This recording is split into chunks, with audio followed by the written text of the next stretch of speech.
Hi guys, welcome to my YouTube channel. और आज हम पढ़ने वाले हैं मशीन लर्निंग।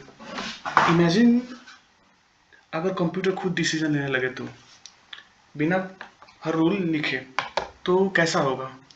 ये इमेजिन करना भी बड़ा मुश्किल है, राइट?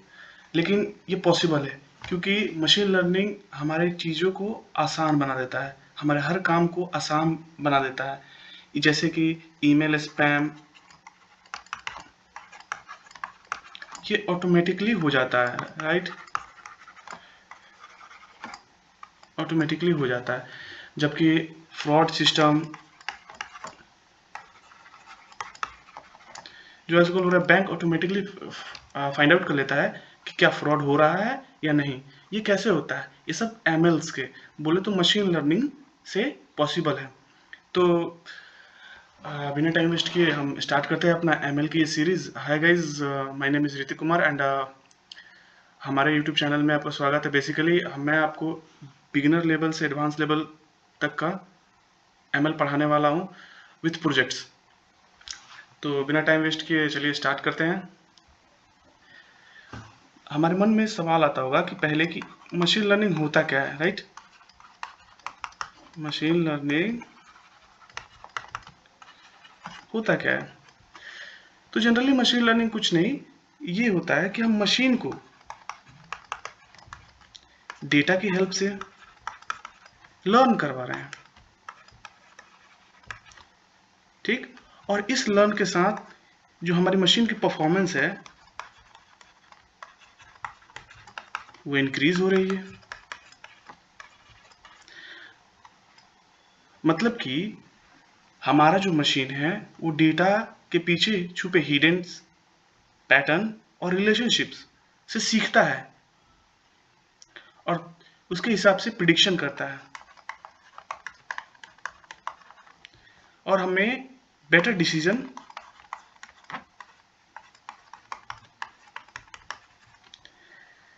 देता है। ये डिसीजन है, ठीक है। Now come to the next point.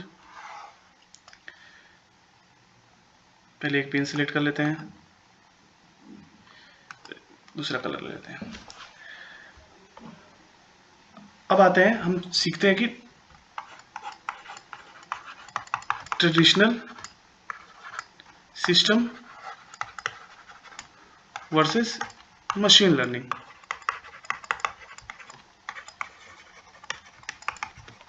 Right? Traditional में क्या होता था, ये हम एक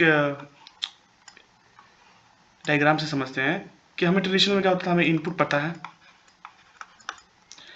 और हम कुछ स्टेप्स फॉलो करते थे, बोलो जैसे रूल्स, और तब हमें जाके आउटपुट मिलता था, ठीक है।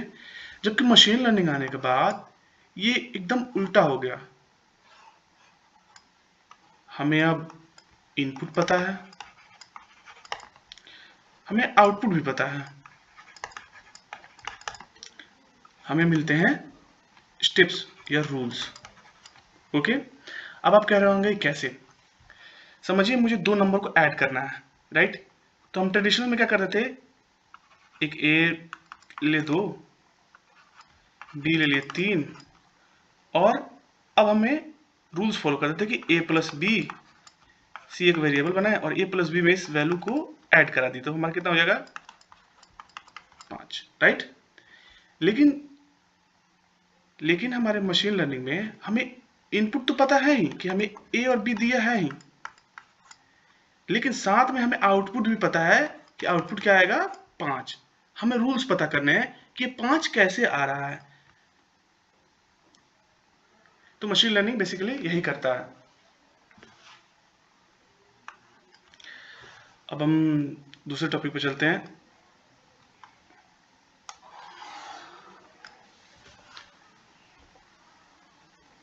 अब आइए मशीन लर्निंग कुछ एग्जांपल देख लेते हैं।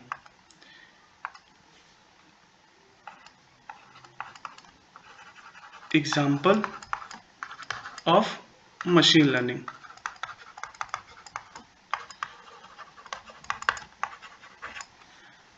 एक तो बहुत ही सिंपल एग्जांपल है, जैसे आपने नेटफ्लिक्स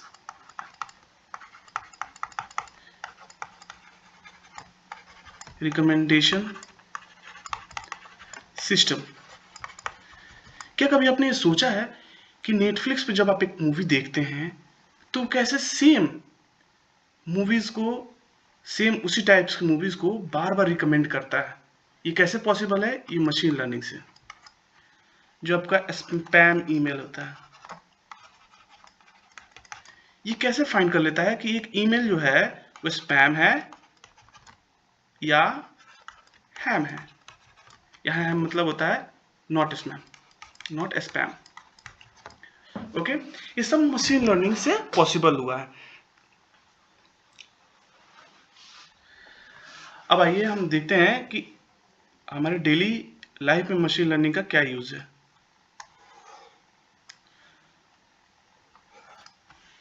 इन पहले सेलेक्ट कर लेते हैं।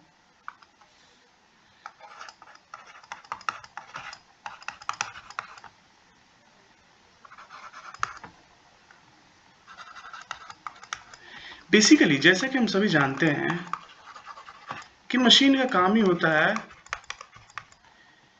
कि पहला टाइम बचाना,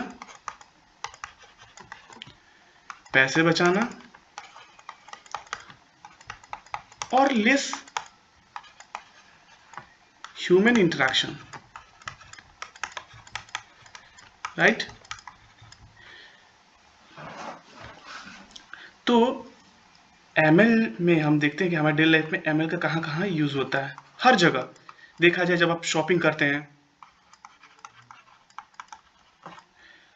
आप मॉल में जाते हैं, आप यूट्यूब देख लीजिए, आप हॉस्पिटल्स या बोले तो हेल्थ केयर, हर जगह मशीन लर्निंग का यूज है।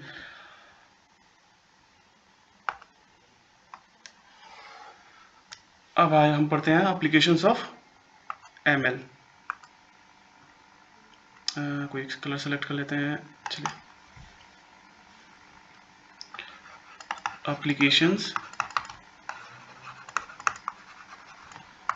Of ML, right. पहला सबसे बेहतरीन एप्लीकेशन है स्पैम और नॉट स्पैम। यही जिसे हम स्पैम डिटेक्शन भी बोलते हैं।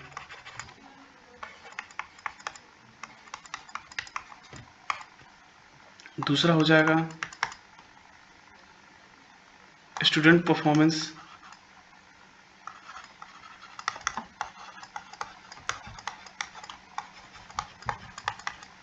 सिस्टम, ये एजुकेशन में यूज होता है। चाहे एक और हो जाएगा जिसे हम स्टूडेंट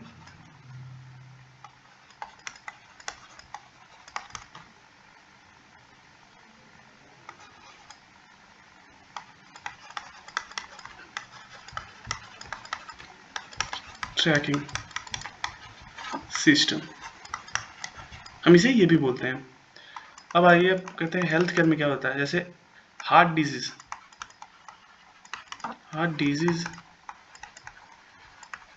प्रिडिक्शन,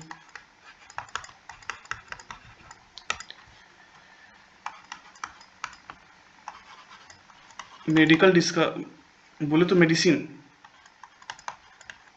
डिस्कवरी में भी इसका यूज होता है।